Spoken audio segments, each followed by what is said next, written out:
Victoire presque parfaite pour l'Olympique de Marseille. On a connu le chaud et le froid dans cette rencontre avec une première période qui était très très chaude et une seconde période qui nous a un petit peu refroidi. Mais bon, le plus important c'est les 3 points. Donc aujourd'hui on se retrouve pour le débrief du coup de ce match. Avant qu'on commence, n'hésitez pas à vous abonner, à liker. Marseille s'est donc imposé et à me dire un petit commentaire de ce que vous avez pensé de ce match. Marseille s'est donc imposé 2-1 face à Clermont. Grâce à un but pour commencer de Murillo avec une superbe passe de Pierre-Emerick Aubameyang à la 25e minute. Et le contrôle de Murillo, la superbe finition. But du coup de Murillo, 7e passe décisive de Pierre-Emerick Aubameyang. Et il y a des choses à dire, hein. Il y a des choses à dire quand même pour ce match. On va en parler évidemment dans ce débrief. Ensuite il y a eu une passe d'Aubameyang pour Iliman Ndiaye qui a été vraiment très bon. Iliman Ndiaye dans cette première mi-temps, on va commencer par en parler. Hein. Iliman Ndiaye qui a fait une très belle première mi-temps. Ensuite il est sorti en seconde période pour laisser sa place à Ismaïla Sarr. Mais il a fait quand même une très très belle première période où il a eu, on voit que dans cette position de buteur il est beaucoup plus à l'aise. Même si je l'ai toujours dit que c'était le joueur le plus polyvalent de l'équipe. Il peut jouer, on a vu avec le Sénégal, il peut jouer en MOC, en BU. Chez nous il a plus joué sur les côtés, côté gauche, côté droit. Mais là il a été vraiment très très bon aujourd'hui. Cette première mi-temps en tout cas. Et ensuite du coup passe d'Aubameyang pour Ndiaye, frappe de Ndiaye, elle est arrêtée par le gardien et ça revient sur un rythme qui n'a plus qu'à finir, 42e minute, 2-0 pour l'Olympique de Marseille. Et là, très clairement on se dit ça y est quoi, on n'aura pas de problème à s'imposer. Et non, on s'est quand même assez détrompé, même s'il y a eu quand même une action d'Iliman Ndiaye qui a été de la tête touchée, qui touche le poteau, cette tête d'Iliman Ndiaye. Aubameyang a été très bon, mais il manquait plus que le but très clairement. Harit et Verretou ont fait un match complet.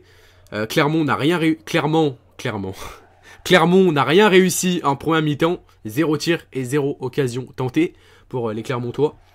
Mais chaud et froid, pourquoi chaud et froid? Parce que en seconde période, à la 56e minute, premier tir cadré de Clermont, ça n'a pas tardé, hein, 11 minutes après la seconde période, et parade de Lopez sur cette frappe de Cham. Ensuite, but de la tête de Alevina qui se démarque au premier poteau, deuxième tir cadré de Clermont seulement, et premier but de la tête de Alevina qui est pratiquement tout seul au premier poteau, il n'y a personne qui lui prend le ballon, et là ça commence à nous inquiéter. Et pourquoi il y a eu le chaud et le froid? Parce qu'en première mi-temps, on a tiré 12 fois, et en seconde période, on a tiré 4 fois. C'est-à-dire que on a réussi à tirer seulement 4 fois en seconde période, et 12 fois on a réussi à tirer 12 fois en première période, et 4 fois en seconde période, c'est 3 fois moins hein, pratiquement qu'en première période quand même. C'est quand même assez incroyable. Et cette équipe nous a fait assez peur hein, jusqu'au bout, mais bon, ils n'ont pas été non plus très très puissants devant. Hein. Défensivement, ça a été vraiment, enfin, pratiquement tout le match, ça a été vraiment costaud. Hein. On parle de Balerdi Mbemba qui ont fait un bon match défensivement pour moi, même s'il y a quelques erreurs quand même à éviter, il faut se le dire.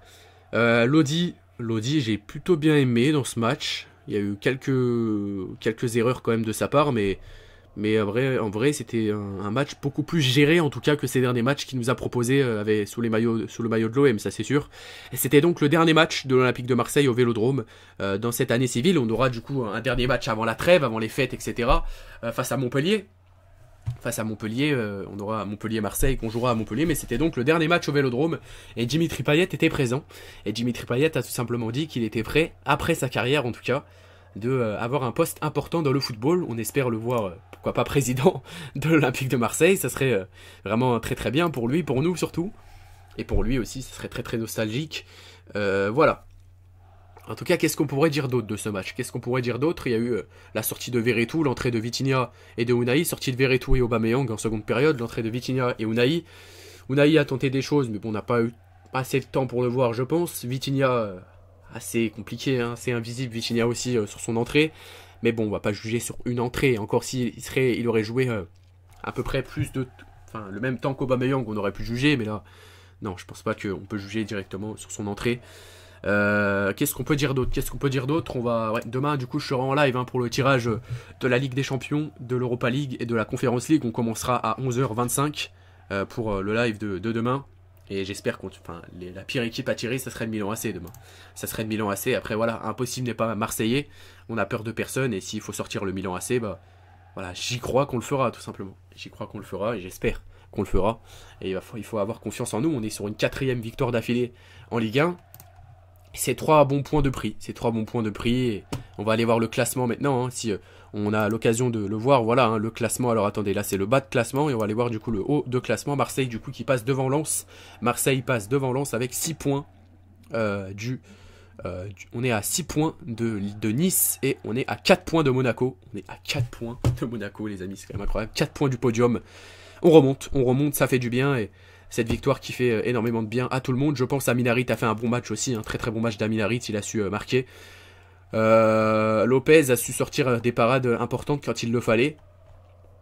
Kondogbia a fait un bon match aussi, pour moi Kondogbia, bon match dans l'ensemble de Kondogbia, très costaud.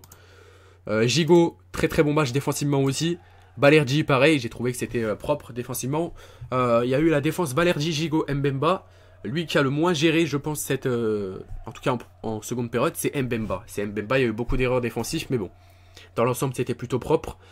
Et ça fait plaisir de gagner. On prend ces 3 points et voilà, c'était Kovac. Je pense que je ne vais pas en parler plus de ce match. Belle occasion de remonter, on l'a fait, on a gagné 2-1. Seconde période à ne pas montrer dans toutes les écoles de foot, absolument pas, mais voilà, on retient que la première période. On peut pas retenir que le positif, sinon c'est trop facile, mais ça n'a pas été vraiment tout beau tout rose non plus, surtout en seconde période, mais on retient les 3 points, c'est le plus important, et ça va nous remettre au courage, et on continue comme ça, à LOM.